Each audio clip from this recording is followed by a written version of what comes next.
worry if you can't hear what I'm saying. I couldn't even hear myself. This is the loudest sound you could possibly conceive. And, as it turns out, the cleanest.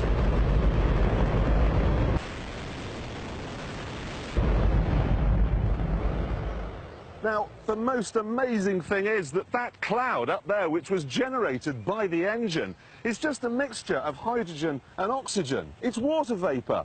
And in about an hour's time, someone in Mississippi is going to get wet washing. It will actually rain.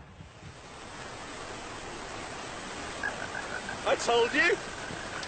It's raining! That's unbelievable! Oh, NASA's playing God. It's making its own weather.